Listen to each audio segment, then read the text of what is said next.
जय गुरु जी। शुक्राना गुरु जी। सारी संगत को जय गुरु जी। संगत जी, मेरी तरफ से गुरु जी को और पूरे गुरु परिवार को नवरात्रि की शुभकामनाएं। संगत जी, आज से नवरात्रि शुरू है और हम भी बहुत एक्साइटेड होते हैं। हम इस टाइम में माता रानी की पूजा करते हैं, लेकिन मन में बहुत कंफ्यूजन होती है कि हम तो गुरु जी को मानते हैं, माता रानी की पूजा कैसे करें। तभी तो कहते हैं गुरु जी को अपने घर के मंदिर में स्थापित कीजिए, ताकि आप गुरु जी और माता रानी दोनों की पूजा एक साथ कर पाएंगे, उनको अपने घर बुला सकेंगे।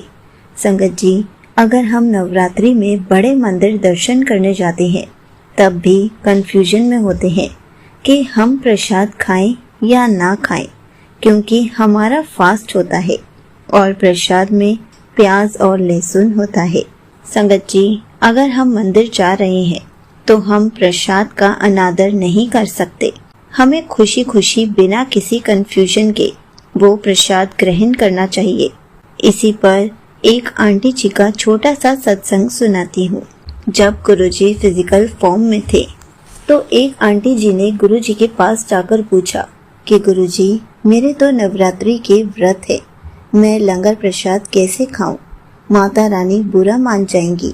तो गुरुजी ने मुस्कुराते हुए कहा, लंगर प्रसाद खा के जाएं।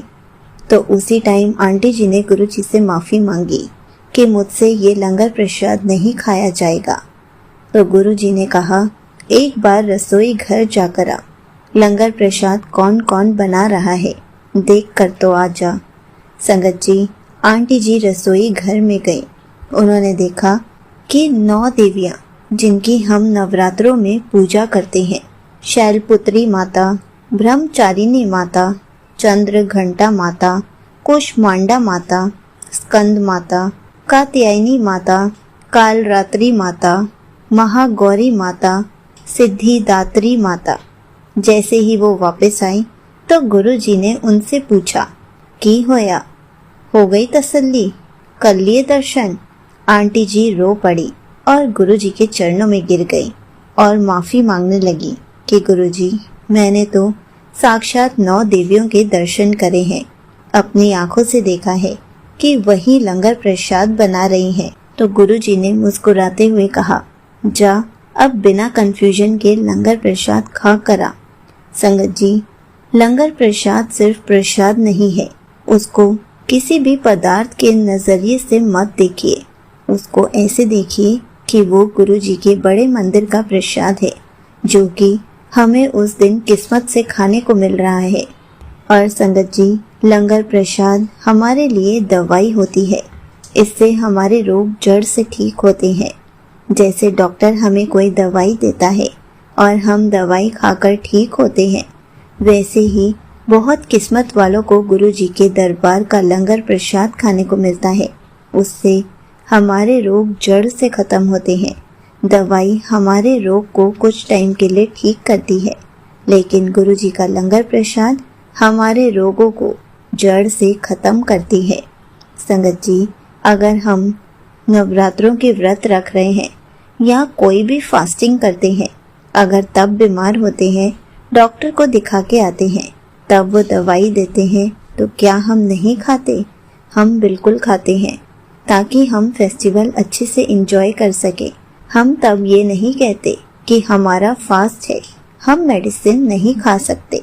ऐसे ही अगर हमने व्रत रखा है और हम अगर तब गुरु जी के दरबार गए हैं, तो हमें गुरु जी के लंगर प्रसाद का अनादर नहीं करना है, उसे छोड़ना नहीं है। बिना किसी कंफ्यूजन के हमें लंगर प्रसाद खाकर ही आना है। संगत जी, हमें लंगर प्रसाद को कभी भी आधा नहीं छोड़ना चाहिए, उससे हमारी ब्लेसिंग्स भी हमें आधी ही मिलती हैं। हमें लंगर प्रसाद को पूरा खत्म करना चाहिए। आप ये सोचिए, कितने सारे गरीब लोग हैं जिनको खाना भी नसीब नहीं होता, और हमें तो गुरु जी के बड़े मंदिर का लंगर प्रसाद नसीब में मिल रहा है, तो हम उसका अनादर कैसे कर सकते हैं? हम अपनी ब्लेसिंग्स को कैसे छोड़ सकते हैं?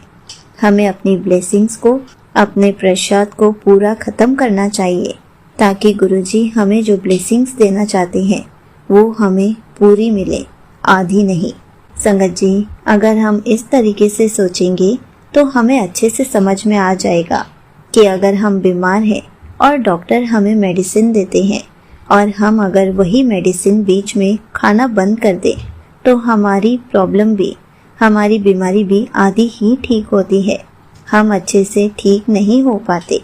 ऐसे ही अगर हम गुरुजी का दिया हुआ लंगर प्रसाद आधा खाएंगे तो हमें हमारी ब्लेसिंग्स भी अधूरी मिलेंगी। हमारे रोग जड़ से कैसे खत्म होंगे वो भी आधे अधूरे ही रह जाएंगे। इसलिए जब भी आपको ब्लेसिंग्स मिले, जब भी आपको लंगर प्रसाद खाने को मिले तो उसको प्रसाद समझकर पूरा खत्म कर दीजिए। कभी भी उसको आधा मत छोड़िए और कभी भी नवरात्रों में गुरुजी के बड़े मंदिर किसी भी कंफ्यूजन के साथ मत जाइए, खुशी खुशी जाइए, अच्छे से दर्शन करके आइए, गुरुजी का लंगर प्रसाद अच्छे से खाकर आइए। आपको कभी भी माइंड में कोई भी कंफ्यूजन नहीं रखनी है, आपको बस खुशी खुशी जाना है और गुरुजी का शुक्राना करना है। जय गुरुजी, शुक्राना गुरुजी।